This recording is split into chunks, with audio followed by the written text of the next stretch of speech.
Ariomatus. Sagesse ancienne, vie moderne. Pourquoi, au XXIe siècle, devrions-nous étudier une philosophie qui a plus de 5000 à 8000 ans? Pourquoi? Je sais que certains d'entre vous assistent à des cours, étudient différents textes comme la Bhagavad Gita, les Upanishads. Quelle est leur pertinence dans notre vie quotidienne? Quelqu'un? Comment cela vous impacte-t-il? Quelque chose qui a été enseigné, découvert, affiné au fil de milliers d'années. Quel est son impact sur votre sommeil, votre vie de famille? La raison est, ce sujet repose sur les principes éternels de la vie.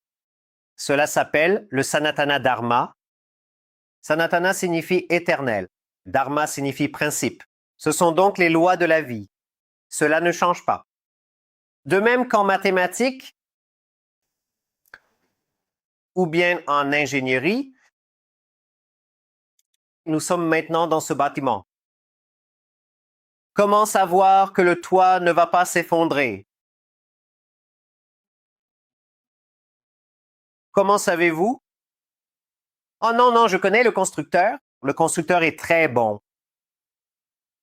Vraiment? Mais ce bâtiment repose sur les principes de la physique, les principes des mathématiques. C'est donc des mathématiques appliquées. C'est la même chose. Quand il s'agit de la vie, le Vedanta est la connaissance, les principes, les lois de la vie et de l'existence. Ils ne changent pas, tout comme la gravité n'a pas changé. Qui a découvert la gravité? Non. La gravité a toujours existé. Newton ne l'a fait que révéler. C'est pareil. Ces principes de la vie et de l'existence, ils ont toujours été là. Mais ces sages et ces saints qui se sont retirés dans la solitude, les ont révélés et les ont partagés. Et aujourd'hui, nous avons l'opportunité d'apprendre certains de ces principes. Et si nous assimilons ces principes, ce qui pourrait prendre des décennies d'expérience et de réflexion, nous pouvons l'obtenir dès maintenant. Quel que soit notre âge, utilisons-les pour améliorer la vie que nous menons. Le sujet s'appelle le Vedanta et c'est la sagesse ancienne qui vient de deux mots sanscrits. Veda signifie connaissance, anta signifie fin. C'est donc la philosophie complète de la vie. Elle vous conduit jusqu'au terme de la vie, mais il ne s'agit pas de la mort. Vous n'avez pas besoin du Vedanta pour cela, mais pour le terme de l'illumination. Parce que c'est pour cela que nous sommes ici. Chaque être humain, que ce soit dans cette salle ou en dehors, que ce soit à Vegas ou à Varanasi, chaque être humain recherche l'accomplissement absolu. Mais où cherchons-nous? Dans le mariage. Comment ça se passe? Dans les enfants, dans la famille, comment ça se passe? Tous les efforts que nous faisons sont faits dans l'espoir d'atteindre un bonheur qui soit vraiment durable. Mais ce que nous constatons, c'est que chacune de ces quêtes est décevante. Parce que vous cherchez au mauvais endroit, ce n'est pas la faute du monde. Ce n'est pas la faute de la famille. Ce n'est pas la faute du partenaire. Ce n'est pas la faute des enfants. Vous cherchez le bonheur à la mauvaise destination. Le seul endroit qui peut vous offrir un accomplissement durable, c'est en vous-même. Et c'est pour cela que nous sommes ici, pour découvrir qui nous sommes vraiment. Et vous découvrez que vous touchez à l'essence de votre être. Nous avons vu la vidéo précédente. Vous trouvez l'océan à l'intérieur de vous. Fin de la connaissance. Vous n'avez plus rien d'autre à faire. Quoi que vous fassiez, c'est la félicité. Quoi que vous ne fassiez pas, c'est la félicité. Quoi qu'il arrive, positif, félicité. Quoi qu'il arrive, négatif, c'est encore la félicité. Quel état? Alors, prenons un instant pour reconsidérer plus en profondeur notre approche du Vedanta. Vous êtes-vous déjà entendu dire « c'est très facile pour toi » Sudhakar, tu vis dans l'ashram, mais qu'en est-il de nous dans le monde réel? Qu'est-ce que ce monde réel? Le Vedanta dit Jagat Mithya Brahma Satyam.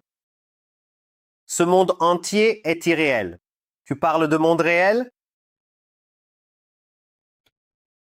Quelle est la vérité? Quelle est la réalité? Il n'y a pas deux mondes, il n'y a que ton expérience. Il y a ta vie. Alors ne pense pas qu'il y a mon monde matériel et qu'il y a un monde spirituel. Tu n'as qu'une seule vie. Et si tu essayes de réunir ces deux aspects, ça ne fonctionne pas. C'est une seule vie. Alors, comment rendre cette vie plus heureuse, plus profonde, plus légère, plus spirituelle?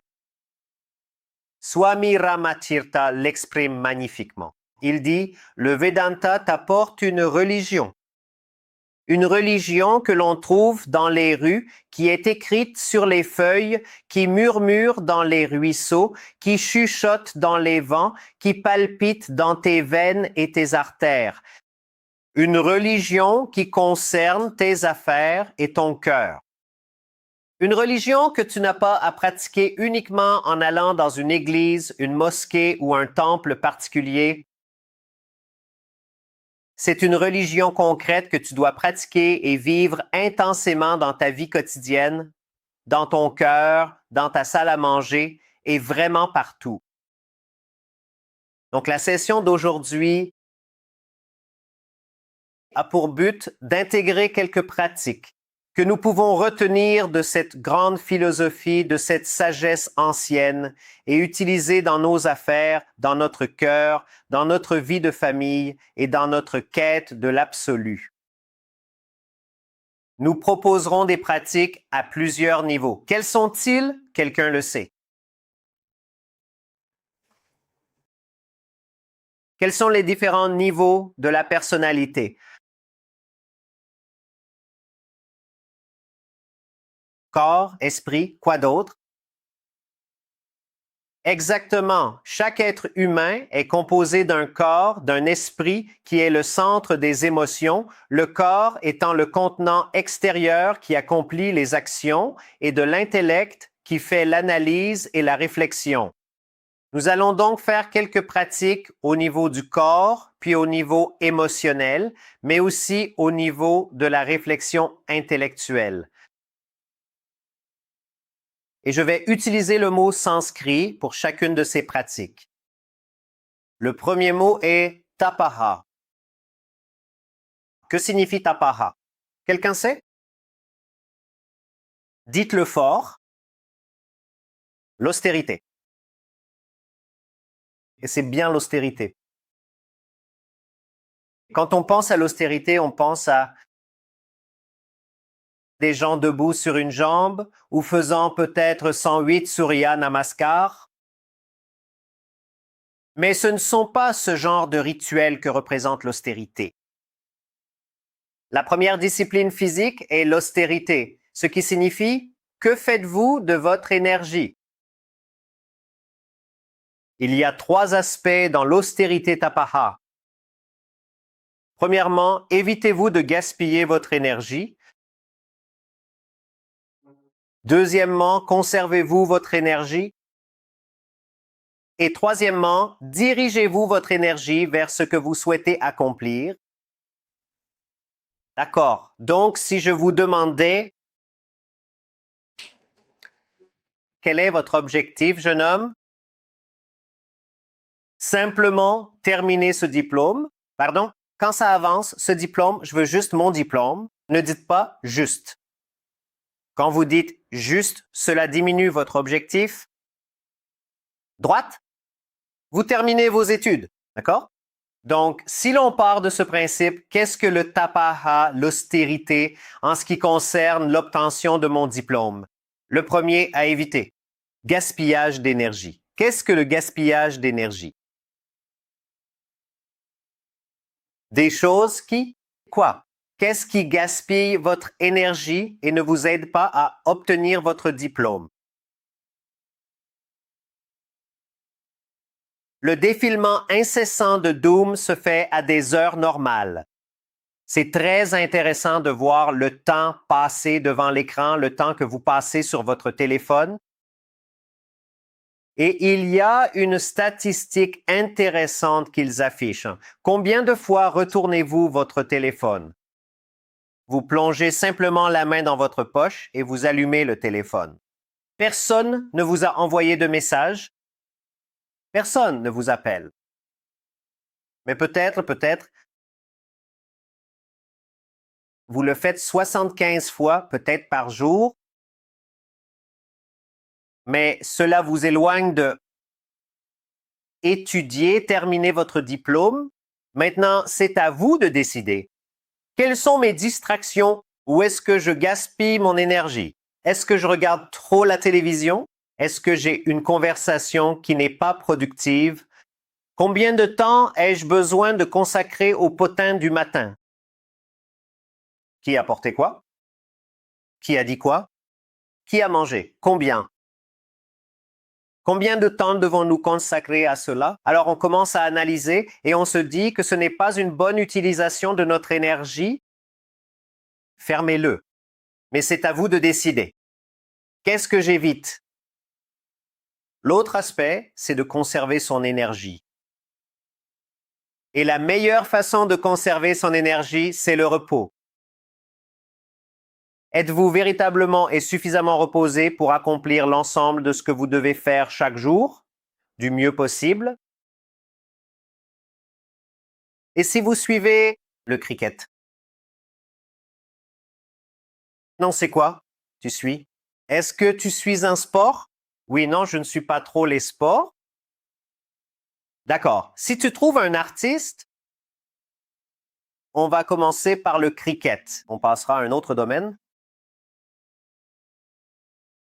Tu verras que les plus grands joueurs, le capitaine indien le plus célèbre, MS Dhoni. MS Dhoni. Mais si vous voyez MS Dhoni avant un match ou avant d'aller au bâton, a l'air tellement détendu, c'est presque comme si vous aviez envie d'aller lui rappeler « Hey, il y a un match. Écoute, c'est la finale. » Mais son principe, c'est pourquoi dépenser de l'énergie pour un échauffement intense? Économiser l'énergie et une fois sur le terrain en pleine activité. Ne gaspillez pas d'énergie. C'est la même chose avec Roger Federer. Un entraînement incroyable avant le match, mais quand il s'échauffe juste avant, on dirait qu'il joue au tennis dans un club de campagne. Pourquoi? Parce qu'il garde son énergie pour le match. Vous avez peut-être entendu parler de Taylor Swift. Une routine d'entraînement incroyable. Mais quand elle doit donner un concert, pas un mot, elle ne sort pas de sa loge. Toute l'énergie est réservée à la scène. C'est donc la conservation de l'énergie. Et est-ce que vous vous reposez? Et je ne parle pas de vacances sans fin. Mais dans votre journée, y a-t-il un moment de repos pour que vous soyez au meilleur de vous-même? Et enfin, comment diriger votre énergie vers votre objectif? Donc, la question que nous devons nous poser lorsque nous agissons, c'est est-ce que cela me rapproche ou m'éloigne de mon objectif? Même le satsang d'aujourd'hui, est-ce qu'il me rapproche de mon objectif ou m'en éloigne? C'est la discipline physique qui est... Comment cela s'appelle-t-il? Quelle est la discipline physique? Je vérifie, premièrement, vous suivez. Deuxièmement, tout le monde peut lire. Je pose la question, personne ne répond.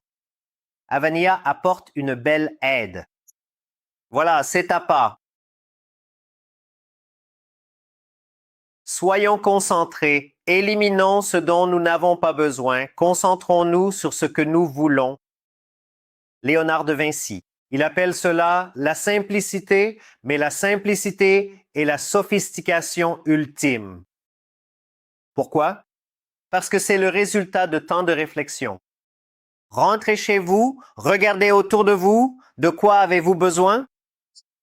Ce vase, en avez-vous vraiment besoin? Non, le Rotary m'a offert le vase, donc tu devrais le garder. Non, tu sais, une personne passait par là et tu sais, elle ne voulait pas le ramener dans son pays, alors elle me l'a laissé. Je le garde pourquoi? Et tu encombres ton placard, ta maison, ta chambre, donne-le. La simplicité est la sophistication ultime. Pourquoi? Parce que tu es très clair dans ta réflexion, nécessaire, pas nécessaire. Maintenant, les disciplines émotionnelles. La discipline au niveau de l'esprit, c'est la première. Nous allons faire 2 disciplines au niveau de l'esprit, 2 disciplines au niveau de l'intellect. La première discipline est l'ahimsa. Ahimsa signifie non-violence. La plupart des gens pensent que cela signifie non-violence. Non-violence, non-violence. Parfois, il vous faudra peut-être tuer. En réalité, on ne peut exister sans tuer. Lorsque vous faites bouillir de l'eau pour une tasse de thé, vous tuez des organismes. Quand vous marchez, quand vous construisez, vous tuez des organismes. On ne peut donc pas exister sans tuer. Et en même temps, dans différents contextes, vous pourriez avoir à vous défendre. Quelqu'un vient vous agresser chez vous. Tu défends ta famille. Vous défendez votre pays. La violence est nécessaire. Alors, qu'est-ce que l'ahimsa? Qu'est-ce que cela signifie? Se concentrer. Désolé? Objectif principal. Objectif principal. Que signifie alors absence de blessure? Je vous demande pardon, ce n'était pas moi. Quelle était votre intention? C'est bien là l'intention. Ce n'est pas l'acte en lui-même. Notre mentor, Swami Parthasarathi, dit que vous vous souciez plus de votre acte de gentillesse que de votre pensée de gentillesse. Lorsque vous organisez un mariage pour votre fils ou votre fille, comment décidez-vous qui inviter? Vous vous souciez davantage de votre acte de gentillesse. Oh non, non, non, il faut les inviter. Pourquoi? Ils nous ont invités il y a 10 ans. Et puis votre fils dit, mais maman, papa, est-ce que vous les aimez vraiment? Non, nous ne les aimons pas. Mais nous devons les inviter, tu le sais bien. Personnellement, on continue à parler, mais il faut les inviter. Pourquoi, maman, papa, si vous ne les appréciez pas, moi je ne les connais pas, pourquoi? Nous nous soucions davantage de l'acte de gentillesse. Nous nous demandons, que vont-ils penser? Mais ensuite, si vous dites bienvenue, bienvenue lorsqu'ils arrivent au mariage et lorsqu'ils partent, oh, j'espère qu'il ne mangera pas trop. Voyez quel est le but? Ce n'est pas de l'ahimsa. L'ahimsa peut signifier qu'il faut parfois faire preuve de fermeté. Un employé, peut-être votre enfant, ne coopère pas. Parfois, il faut savoir se montrer ferme. Votre décision est donc ferme. C'est intense. Vous pourriez élever la voix, vous pourriez peut-être faire passer un message, mais à l'intérieur, tout est fait pour le bien de cette personne. Votre enfant a besoin de votre contact. La flamme du poêle et l'enfant s'en approchent. Et vous, qu'allez-vous dire? Chérie, sais-tu que le feu est chaud?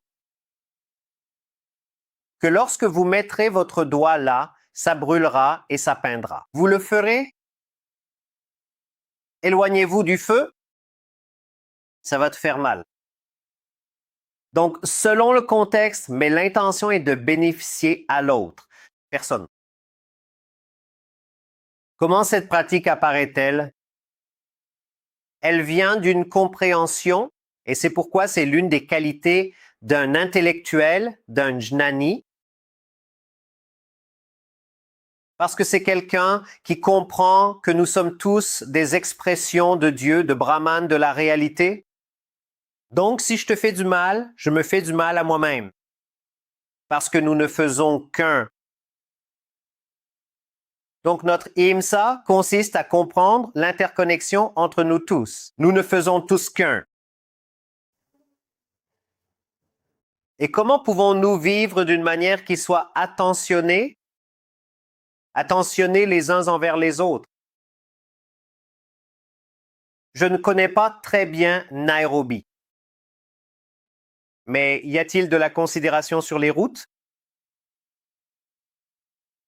Est-ce que tout le monde dit, après vous? Je vous en prie, allez-y. En Inde, c'est une question de géométrie. Comment pouvons-nous nous faufiler devant l'autre et placer la voiture à un angle tel qu'il soit impossible pour lui de passer sans me heurter? C'est ça la géométrie. Et chacun fait pareil, centimètre par centimètre, si près, puis la personne replie les rétroviseurs pour se rapprocher encore un peu plus.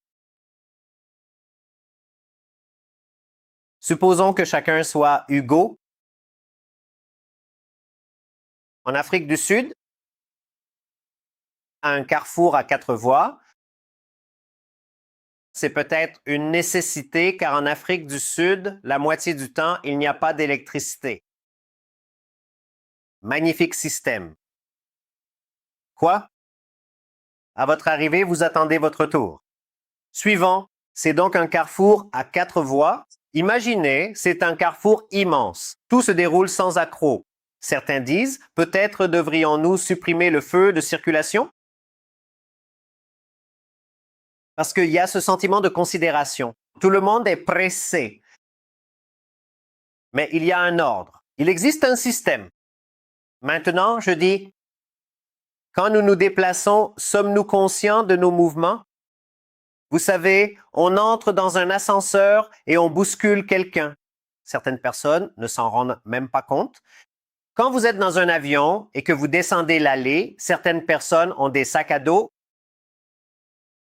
Et puis, leur ami les appelle, ils se retournent et ils renversent une nanny. Cette tante a failli, vous savez, fin de vie, un simple mouvement de sac à dos. Où est la considération? Ou alors, vous voyez, quand l'avion arrive, il est à l'atterrissage, il se dirige vers le parking et l'hôtesse de l'air dit « Mesdames et messieurs, veuillez rester assis. N'essayez pas de prendre vos bagages dans les compartiments supérieurs. Veuillez rester assis. » Et que font les gens? Dès que les rousses touchent la piste, les gens se lèvent. L'avion est toujours en mouvement. Une personne assise au milieu se penche par-dessus l'autre pour prendre le contrôle du compartiment à bagages. Des sacs tombent, heurtant une personne à la tête. Et tout le monde est écrasé. Dans la file d'attente, dans l'allée, où est l'ahimsa? Et comme le dit William Shakespeare, vous partez faire, vous ne savez pas quoi. Pourquoi cette précipitation? Pourquoi cette précipitation? Y a-t-il une course? Le premier à sortir de l'avion gagne un prix. Chacun agit comme si sa vie en dépendait. Non, idéalement, on débarque rangée par rangée, mais ce qui se passe ici, c'est que quelqu'un y va, puis que se passe-t-il? Depuis l'arrière, ils commencent à courir avec leur sac, alors ils vous voient bouger. Alors, que faites-vous? Est-ce que vous tendez la jambe? Est-ce que vous tendez le bras? Est-ce que vous tentez votre chance? Parfois, vous vous retournez et vous lancez cet appel à l'humanité, vous dites, pratiquons l'ahimsa, frère à frère, sœur à sœur, et vous croisez le regard de cette personne et vous dites, laisse-moi passer, donne-moi une chance. Et cette personne vous regarde et va encore plus vite.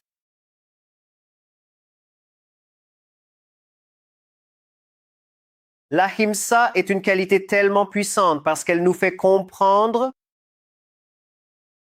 que nous ne sommes pas seuls, que d'autres partagent aussi cet espace. Et je dis, nous avons du mal à faire cela, peut-être même avec la famille. Alors, qu'en est-il des autres êtres humains? Qu'en est-il des animaux? Pouvons-nous exister en causant un minimum de tort?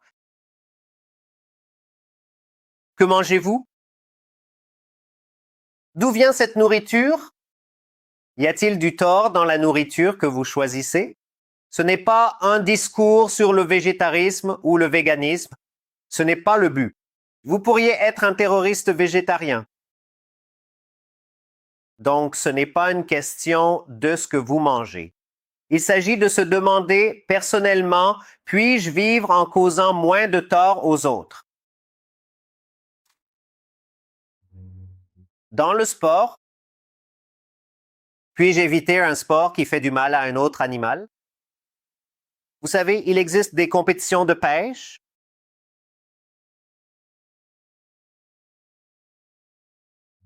Peux-tu imaginer ça? Tu marches tranquillement dans un parc, la forêt de Karura, et soudain un hameçon te transperce la gorge et quelqu'un te tire. Peux-tu imaginer ça? Et puis certains en sont fiers.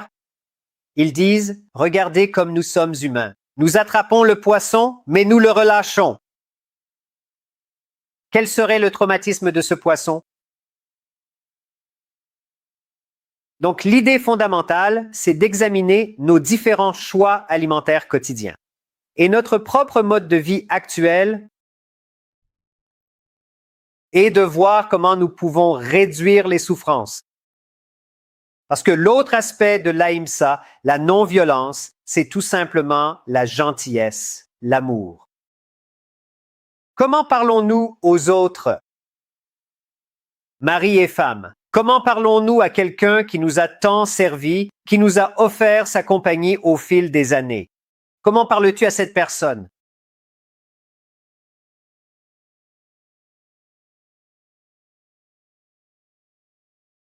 Ne pouvons-nous pas utiliser des mots?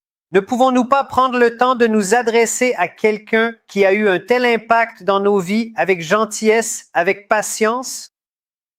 Et c'est l'inverse qui se produit. Nous pensons que parce que quelqu'un nous est proche, nous pouvons maltraiter cette personne. Parce que cette personne nous est proche, elle peut supporter notre caractère. Ils peuvent supporter nos sautes d'humeur. Ça ne devrait pas être l'inverse. Ahimsa. Le tout deuxième aspect ou qualité essentielle que nous aimerions mettre en pratique est le shanti. Shanti. Shanti n'est-il pas comme dans paix, shanti avec un K? Cela signifie pardon. Qu'est-ce que le pardon? Le pardon est plus difficile à pratiquer que l'ahimsa. Pourquoi? L'ego, oui. Fierté, oui. Mais pourquoi est-ce plus difficile?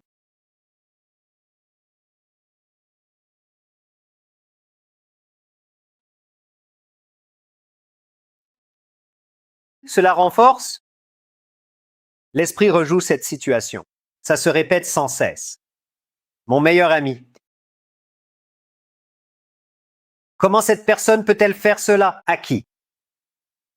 Pour moi. Le problème avec le pardon, c'est cette action ne peut être exercée. que si l'on a effectivement subi un préjudice. Donc, lorsque vous pratiquez l'ahimsa, vous essayez de ne pas nuire aux autres. Mais quand quelqu'un vous a fait du mal, on a l'impression qu'il est justifié de vouloir leur nuire, de vouloir penser du mal d'eux, comme une sorte de pertinence karmique. Nous allons parler du karma. Mardi, à l'hôtel Trademark. C'est le sujet. Nous allons clarifier cela. Mais si vous y réfléchissez, lorsque vous gardez ce sentiment négatif, comment vous sentez-vous? Vous vous sentez bien. Il y a un plaisir négatif. Il y a un plaisir négatif dans la vengeance. Il y a un plaisir négatif dans la jalousie. Il y a aussi un plaisir négatif à ne pas pardonner. Il y a une réplique d'un film où une personne va voir une autre et lui dit « Laisse tomber ». Et la personne répond « Ne me prive pas de la seule chose que j'ai dans la vie, ma haine ».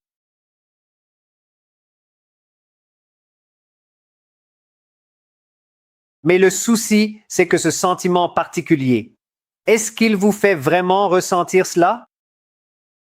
Plus de mal sur le long terme? C'est la raison pour laquelle nous avons toutes sortes de maux physiques. Pourquoi nous ne pouvons pas être présents? Pourquoi nous ne pouvons pas profiter du moment suivant? Parce que nous restons accrochés aux anciens. Donc, lorsque vous laissez aller, cela ne veut pas dire excuser la personne pour ce qu'elle a fait. C'est un lâcher-prise du fardeau émotionnel que vous portez. Vous voyez, si l'autre personne a commis une faute, pourquoi devriez-vous souffrir? Mais chaque fois que vous gardez cette injustice, vous continuez à souffrir. Chaque jour, vous continuez à rouvrir cette blessure et à la laisser s'infecter. Lâchez prise, pourquoi? Pour votre tranquillité d'esprit. Il ne s'agit pas nécessairement d'oublier ce que la personne a fait. Cela n'absout pas la personne des répercussions, du karma, de la justice. Bien sûr, la personne doit être punie. Mais pourquoi devriez-vous être agité à ce sujet? Une autre personne décide de manger des piments. Beaucoup de piments. Et c'est votre estomac qui brûle? Est-ce que cela a du sens?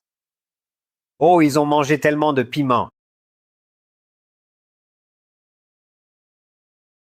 Ils devront absolument subir toutes les conséquences de leurs actes. De votre côté, soyez-en certains. Pardonnez. Qu'est-ce que cela signifie? C'est lâcher cette émotion négative. Et la seule façon d'y parvenir est de grandir dans votre statut spirituel. Imaginez Jésus-Christ, une personne qui a essayé de faire du bien à la société,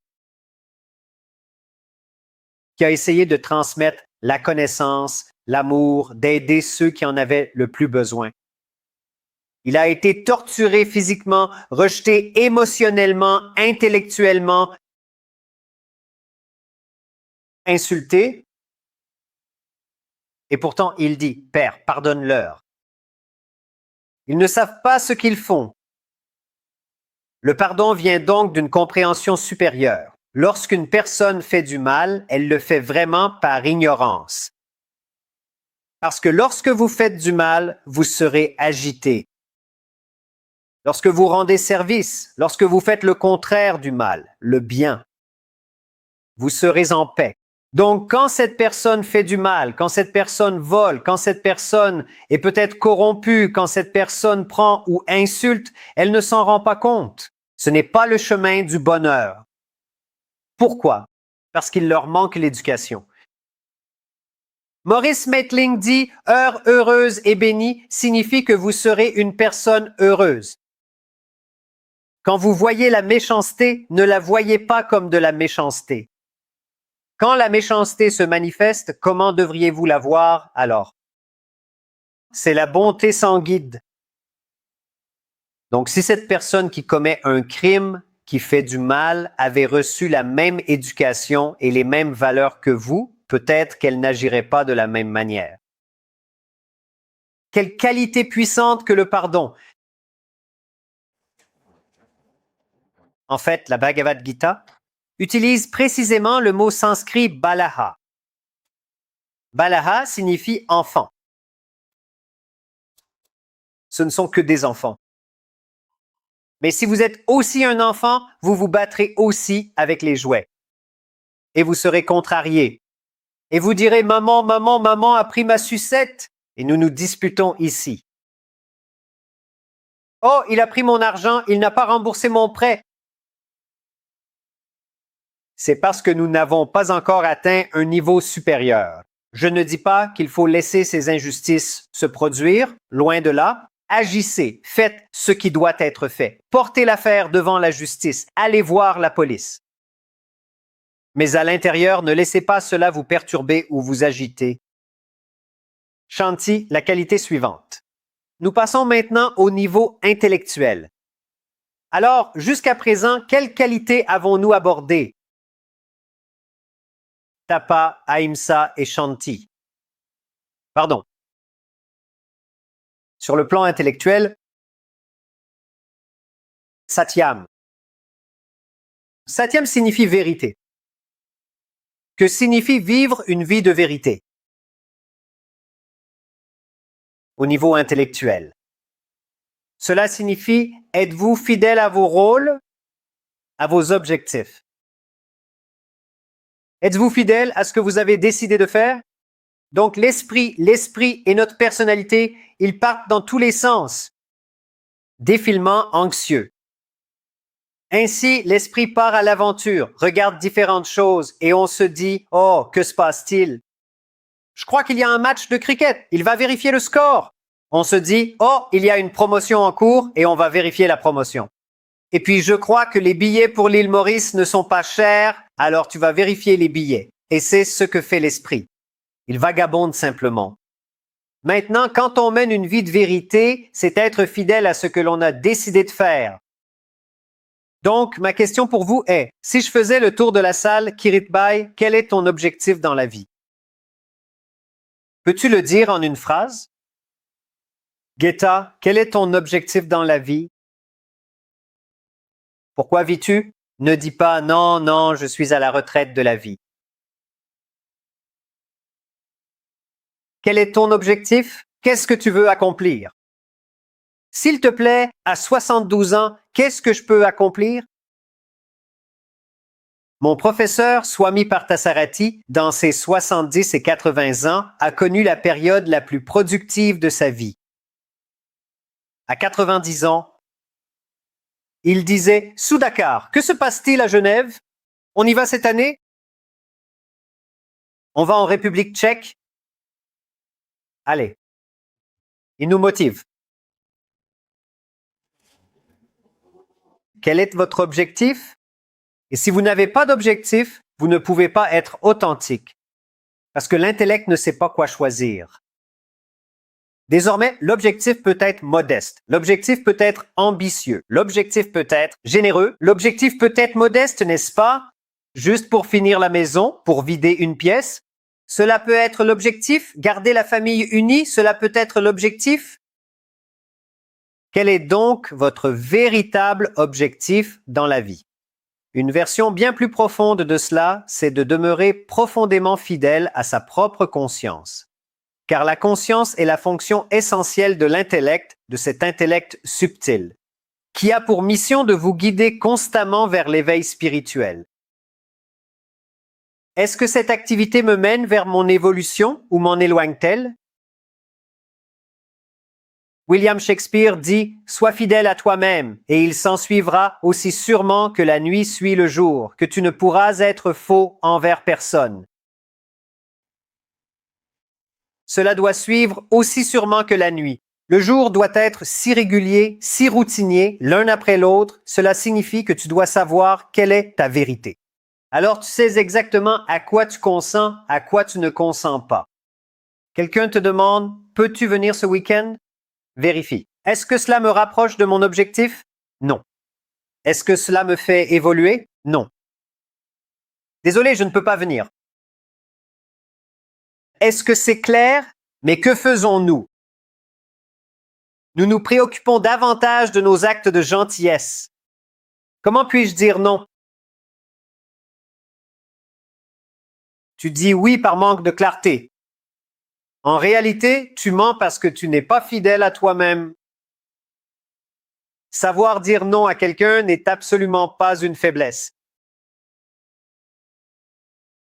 Dire non, c'est dire oui à quoi?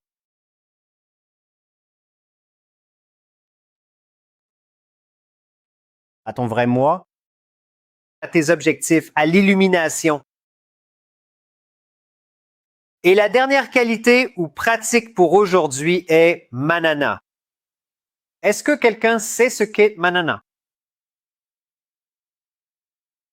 C'est comme une banane avec l'esprit.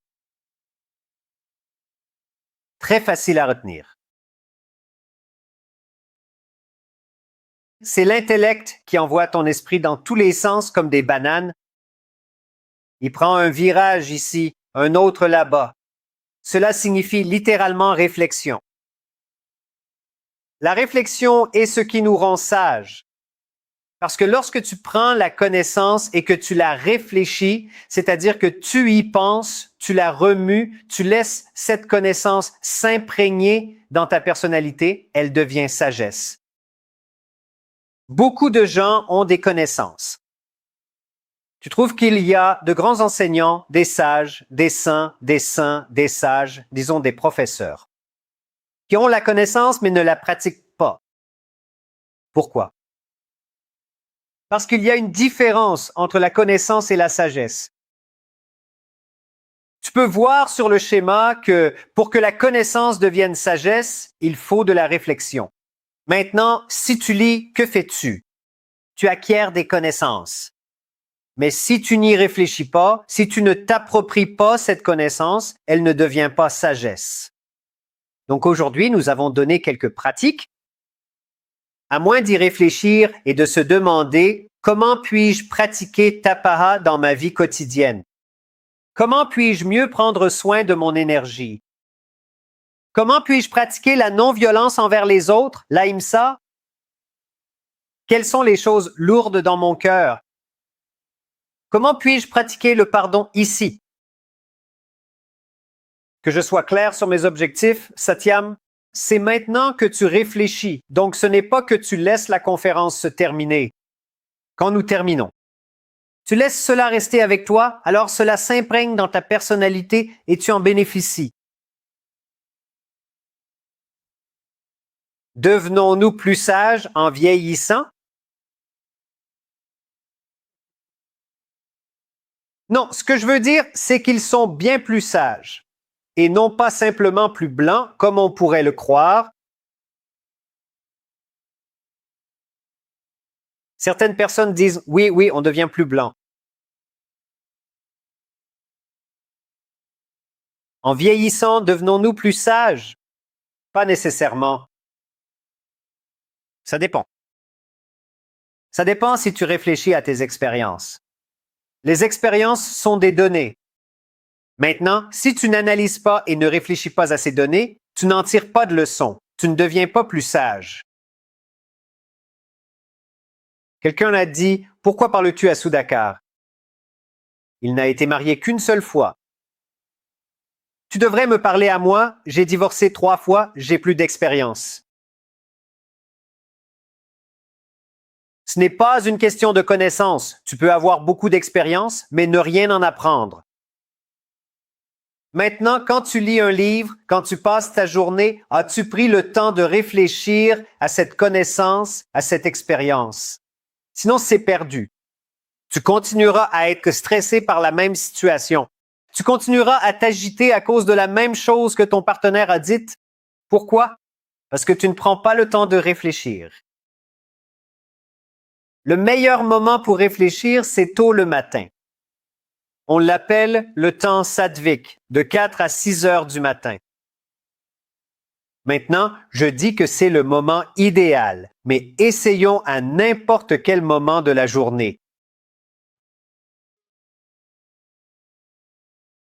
Si je fais une sieste l'après-midi, j'essaie de me lever à 4h30.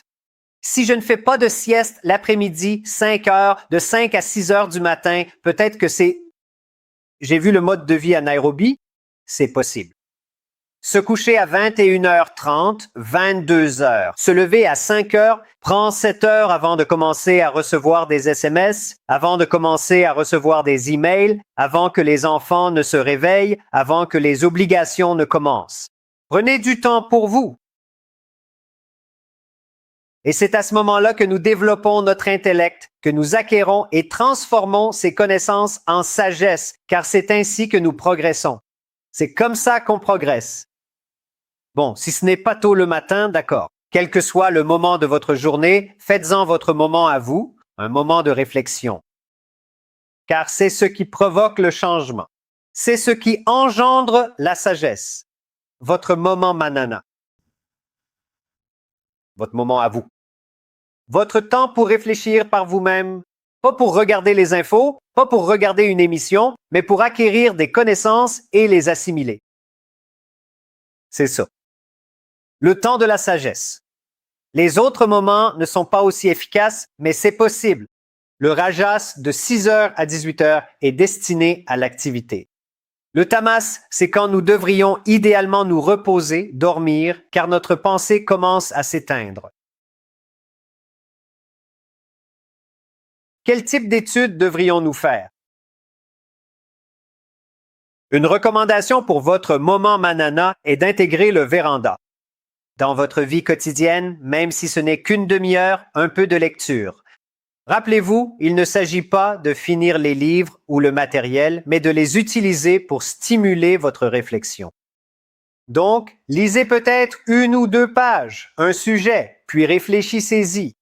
Nous venons donc d'avoir ce cours. Maintenant, réfléchissez-y. Allez-y, appropriez-vous-le. Et ce que je vous recommanderais, ce sont ces 4 livres. Ils constituent le programme de notre étude. En fait, même ceux d'entre vous qui étudient la Bhagavad Gita ou les Upanishads, si vous lisez ces livres dans cet ordre, vous serez capable de comprendre directement les Upanishads, la Bhagavad Gita. Mais cela nécessite cette base. Heureusement, nous avions la franchise de bagages, donc nous avons apporté ces livres d'Inde. Lisez-les dans cet ordre. Le premier livre d'abord, La chute de l'intellect humain, comprendre notre personnalité. Puis appliquez-le immédiatement dans notre travail et à la maison. Troisième livre, si vous n'appliquez pas ces principes, votre esprit prend le dessus. Cela détruit vos relations. Cela détruit votre santé, tout. L'holocauste de l'attachement.